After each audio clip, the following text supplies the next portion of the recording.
मैं परमेश्वर का बहुत धन्यवाद करदा कि प्रभु ने एक वीडियो के राही एक होर बार साडे सारे सामने परमेश्वर वचन लैके आउण लई मैंने परमेश्वर ने सहायता किया, मदद किया और परमेश्वर ने सानू हर एक जन हुण तक संभाल कर रखिया और रहमत कृपा साडे हर एक जन ते बनाए रखिया। धन्यवाद करदे असीं परमेश्वर दा। और लास्ट टाइम परमेश्वर के वचन के भी सानू बहुत कुछ सुनने और बहुत कुछ सीखने लई परमेश्वर ने हर एक जन मदद किया। जो लास्ट टाइम असी परमेश्वर जो बाइबल जो किताब सीखे सके इक्लेसियास्टिस और उस तो बाद अज जो असीं पढ़न जाए सॉन्ग ऑफ सोलोमन। और थोड़ा मैं थोड़े लिए इंट्रोडक्शन आ थोड़ा मैं पढ़ना चाहना है कि ये जो किताब है इस किताब का जो मेन रीज़न क्या है, इस किताब का जो लिखना जिस किसने लिखा है और इस किताब का असली नाम क्या है। ਆਪਾਂ ਤਾਂ यूजली ਆਪਾਂ ਕਹਿੰਦੇ हैं कि ये सॉन्ग ऑफ सोलोमन आ और कई बार ये भी ਹੁੰਦਾ है कि ये सॉन्ग ऑफ सॉन्ग्स भी लिखा ਹੁੰਦਾ है। तो ਅਸੀਂ ਇਹ ਦੇ ਬਾਰੇ ਥੋੜਾ ਜਾਣਨਾ ਹੈ तो ये थोड़ी इंट्रोडक्शन ਅਸੀਂ ਬਜਾਵਾਂਗੇ और ਅਸੀਂ ਸਮਝਾਂਗੇ कि इस वचन जो इस किताब है इस किताब के जो असली नाम है और असली राइटर कौन है उन्होंने ਅਸੀਂ देखना है। बाइबल के पक्षों अगर आप देखिए तो ये जो किताब है सोलोमन द्वारा ही लिखा गया, पर बहुत सारे बाइबल स्कॉलर्स है उन्होंने ये आर्गूमेंट है कि ये सोलोमन ने नहीं लिखा है और ये जो किताब है किसी और राही लिखा गया। पर जब असं बाइबल पढ़ते हैं तो असं पता लगता है कि जो सॉन्ग ऑफ सोलोमन है वो सोलोमन द्वारा ही लिखा गया है। तो आप अगर इंट्रोडक्शन में जाइए तो इतने लिखा है Though some critics reject King Solomon as the author and take 1 verse 1 to mean, which is about Solomon, the internal evidence supports the traditional belief that Solomon is its author. The contents of the book agree with all that we know about the abilities and wisdom of Solomon, and there is no compelling reason not to regard him as the author. 45 Solomon is mentioned 7 times. Suleman इस किताब के 7 बार और नाम जो है mention किया है कि जरा है पहला है पहली अध्याय जी पहली आयत और 5वीं आयत और 3 दी 7 और 9 11 और 8 और 11 12 and he is identified as the groom. Verse 1 asserts that Solomon wrote these songs as one of many, in fact the best of many songs which he wrote. 1 Kings 4 verse 32 tells us that he composed 1005 such songs. Note that the text does not simply say the Song of Solomon but the Song of Songs which are Solomon's. तो इस introduction से ये पता लगता है starting विच ये दस दिया है कि ये जो किताब है सुलेमान द्वारा ही नहीं लिखा गया है। पर जब असं चंगी तरह पढ़ते हैं जब सुलेमान की किताब है सॉन्ग ऑफ सोलोमन जब तुम पढ़ोगे सबोपदेशक नूं तुम पढ़ोगे तद ये जो है किताब सुलेमान द्वारा ही लिखा गया थोड़े पता लगता है। और तुसी असी मैं सब ये जानते कि सुलेमान की किताब जो है सबोपदेश या सॉन्ग ऑफ सोलोमन किस नूं दर्शाया गया है, क्या लिखा गया है और किस बारे लिखा गया है, ये असीं चंगी तरह जानते हैं। मैं उस बारे नहीं फर्दर जो डिटेल्स वो बारे नहीं जानना चाहता क्योंकि सब जानते कि वो क्या लिखा है किस बारे लिखा है। और मेनली मैं इंट्रोडक्शन के वल ज़्यादा थोड़ा लैके जावा तो ये जो दसिया गया है कि ये जो किताब है कई बार सॉन्ग ऑफ सोलोमन भी लिखा है और सॉन्ग ऑफ सॉन्ग्स भी लिखा है। और जब हम बाइबल के परस्पेक्टिव आप देखिए सबोपदेशक या तो श्रेष्ठ किताब अगर पंजाबी में देख रहा तो वो परस्पेक्टिव आप देखिए तो सने पता है सॉन्ग ऑफ सॉन्ग्स है, पर उसी टाइम ही ये जो है सॉन्ग ऑफ सोलोमन भी है। और इस जो इंट्रोडक्शन तो सही पता लगता है कि ये जो किताब है सोलोमन द्वारा ही लिखा गया है। ईवन बहुत सारे क्रिटिक्स ये आ कि बहुत सारे लोगों का ये आर्गूमेंट है कि वो राही नहीं लिखा गया सुलेमान द्वारा ही नहीं लिखा गया, पर जब असं बाइबल पढ़ रहे हैं सू पता लगता है कि सुलेमान द्वारा ही लिखा गया है। क्योंकि इस करके कहते हैं क्योंकि कई उस टाइम भी बहुत सारे होर भी ऑथर से तो उन्होंने ये विश्वास था कि ये जो किताब है सुलेमान द्वारा ही नहीं लिखा गया है। पर जब असी पढ़ोगे तो हमें पता लगता है कि वो कि बारे के ने और के बारे लिखा गया है। और इस किताब जो डेट है अप्रॉक्सीमेटली है, क्योंकि ਸਾਨੂੰ श्योर नहीं है कि डेट करैक्ट है या नहीं। और ये सिर्फ जो डेट जो मैंशन करते हैं उस सिचुएशन ਨੂੰ देखते हुए और उस सिचुएशन के हालात ਨੂੰ समझते हुए और उतार चढ़ाव के कारण जो डेट उन्होंने मैंशन किया है सो वही साढ़े कोल है। सो सानू एग्जैक्ट डेट साढ़े कोल नहीं है, पर फिर भी ऑदर्स जो मानना है, बाइबल स्कॉलर्स जो मानना है, जो ये जो लिखा गया जो किताब है BC 965 अबाउट 965, यानी कि 965 के करीब ये जो किताब है लिखा गया है। तो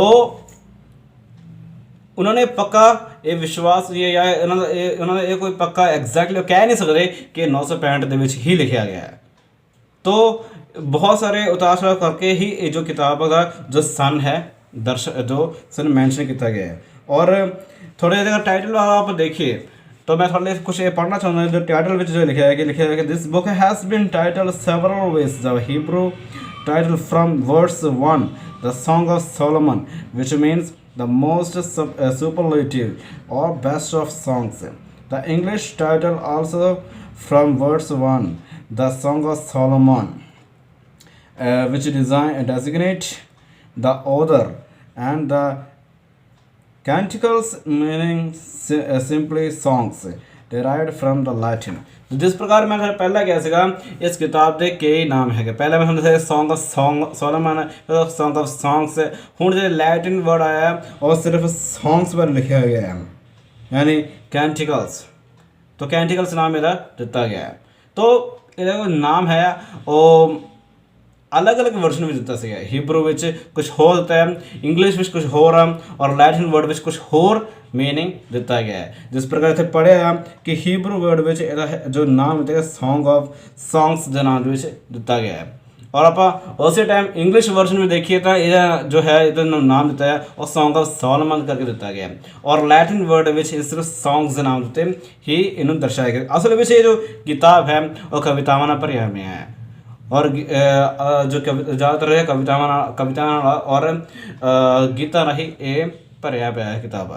तो सानू ये फर्दर स्टडी तो सानू ये पता लगता है कि ये जो किताब है एक गीत के रूप में दर्शाया गया है। अगर असं थीम के परपस वाल आप देखिए, अगर थीम के परपस वाल अगर थोड़ा गौर करिए इस किताब के बारे, शायद थोड़े बच्चे बहुत सारे लोग ये किताब पढ़िया होगा, इस किताब की पूरी अध्याय पढ़े होने और कई नहीं पढ़िया होना। और जिन्होंने नहीं पढ़िया उन्होंने मैं दसना चाहता है ये जो किताब है मेनली सुलेमान ने शुलेमी नाम की जो औरत है, जो लेडी है, उन्होंने दर्शाते हुए लिखा गया है। और उन्होंने सामने रखते हुए इस किताब को लिखा गया है। जब तुम इस किताब को पहली अध्याय तो लेके सारा तुम पढ़ोगे तद थानू पता लग जाएगा कि ये जो किताब है मेनली तौर पर किस लिए लिखा गया और किस लिए लिखा गया, क्या लिखा गया ये विषय थानू पता लग जाएगा। और टोटल ये 8 अध्याय है और जब तुम पढ़ोगे तो थानू पता लगेगा कि ये मेनली किस नूं दर्शाया गया सुलेमान ने। और थोड़े लिए एक आइडियली मैं थोड़ा दस देना कि ये जो किताब है सुलेमान ने शुलेमी नाम की जो स्त्री है या औरत है, लेडी है, उसके लिए ये जो किताब है लिखा गया है। और होर भी कुछ फर्दर जो गल्लां ये दिता गया है। और इस किताब राही इस किताब का जो मेन टाइटल जो इस करके लिखा गया है जो सुलेमान ने शुलेमी नाम की औरत को दर्शाते हुए इस करके ही लिखा गया है। अगर थोड़े अगर असी थीम एंड परपस अगर चंगी तरह पढ़ांगे तो समझांगे तो सानू पता लगता है कि जो इहदा जो मेन परपस ये आ कि परमेश्वर यीशु मसीह का और कलीसिया का जो एक रिश्ता है उन्होंने प्रकट करता है कि जो यीशु मसीह और कलीसिया का जो रिश्ता विचकार है वो कितना डूंगा है। जिस प्रकार सुलेमान और शुलेमी जो स्त्री है उन्होंने जो रिश्ता किस प्रकार जो सी उस तो भी ज़्यादा गूढ़ा है, उन्होंने एक दर्शाते हुए मसीह और कलीसिया का जो रिश्ता है उन्होंने इत्थे वर्णन किया गया है। तो अगर असी थीम एंड परपस वाला अगर वधिया तरह गौर करके पढ़ोगे तो सानू उहदे विच ही तुहानूं पता लगेगा कि यीशु मसीह और कलीसिया का जो रिश्ता है उहदे बारे इस किताब दे विच दर्शाया गया है। तो इस किताब का जो मेन जो कीवर्ड है, कीवर्ड जो है वो है वैनिटी। सॉरी वैनिटी नहीं, इस जो किताब का जो मेन वर्ड है वो है सॉल्वेशन। तो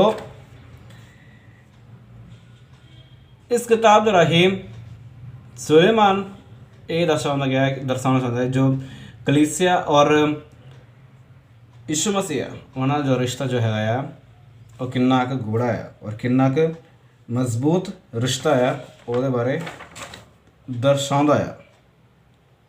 और आप अगर की वर्ड्स देखिए, की वर्ड्स है 8 अध्याय और 7 आयत। तो ये जो की वर्ड्स है ये दिता गया है। तो एट लास्ट मैं थोड़ा ये कहना चाहता हूँ तो सॉन्ग ऑफ सोलोमन वो मेनली सुलेमान नाम की जो स्त्री देते उन्होंने मेन फ्रेज करके लिखा गया है, उन्होंने जो सामने रख के इस किताब को लिखा गया है।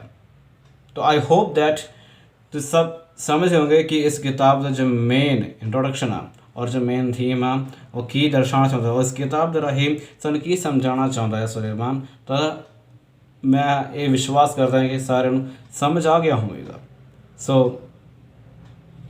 मैं यही कहना चाहता है कि अगर असं ये किताब पढ़ रहे हैं तो बहुत सारे कि कुछ और इस प्रकार नहीं सोचना है, पर ये जो किताब मेनली तौर पर जस्ट असी पढ़ के ही हंसी हटाना है कि ये जो किताब है ज़्यादा कई लोग डीपली लेना दिया, पर ये जो किताब है एक रिश्ते नू, एक पारिवारिक रिश्ते नू ज़्यादा संबोध कर लिखा है। और आत्मीय रिश्ते विच जो असी साडा मसीह नाल जो कलीसिया दा मसीह नाल जो रिश्ता है उन्होंने ज़्यादा मेन दिता गया है, उन्होंने मेन तौर पर अगे रखा गया है।